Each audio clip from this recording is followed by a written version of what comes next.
તમે જોયું હશે આ ભાજપના નેતાઓ તમને ડરાવે છે, ધમકાવે છે, એ જ પ્રકારે અમારા પર પણ પોલીસ મોકલીને કેસ કરે છે, અમને પણ જેલમાં લઈ જાય છે. અમારો પર પરિવાર છે, અમારા બી છોકરી છે, બૈરી છે, ઘર પરિવાર છે, છતાં અમે તમારા માટે લડીએ છીએ. અમને પણ ભાજપમાં લઈ જવા માટે ખૂબ ધમકાવવામાં આવે, ડરાવવામાં આવે, પણ અમે ભાજપમાં નથી જતા. અમે ભાજપમાં જઈએ તો આજે મંત્રી થઈ જઈએ, છતાં અમે નથી જતા. કેમ? કેમ કે અમે તમારા જેવા ગરીબ લોકોમાંથી આવીએ છીએ, એટલે ગરીબો માટે લડવા માટે રાજનીતિમાં આવ્યા છે. આ લોકો કહે છે કે ચૈતરભાઈ અહીંયા આવે છે, લોકો સ્વયંભૂ ભેગા થાય છે. ચૈતરભાઈ કઈ રીતના આવીને લોકો આટલા બધા ભેગા થાય છે? ત્યારે મેં તમને કહેવા માંગુ છું, મેં પણ તમારા જેવા સામાન્ય ઘરમાંથી આવું છું. મારા પરિવારમાં કોઈ ધારાસભ્ય નહોતું, કોઈ સાંસદ નહોતો, કોઈ સરપંચ નહોતો.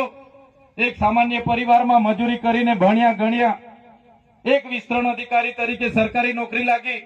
પછી મેં જોયું કે આ ભાજપના નેતાઓ તો અભણ છે અને આપણા લોકોની ગ્રાન્ટ બધી કોંગ્રેસ અને ભાજપ વાળા બેસી બેસીને વેચણી કરીને ઘરે જતા રહી છે. ભાષણો મોટા મોટા કરે છે પણ લોકોના કામ કરતા નથી. એટલે મેં 4.5 વર્ષ નોકરી કરી અને મેં રાજીનામું આપી દીધું. એક સામાન્ય પરિવારમાંથી મેં દુઃખ જોયું છે, મેં દુઃખ વેઠ્યું છે, મેં ગરીબી જોઈ છે, મેં ગરીબી વેઠી છે. કોઈ બેનને ઝોલીમાં લઈને જતા હોય એ બેનની મેં વેદના જોઈ છે.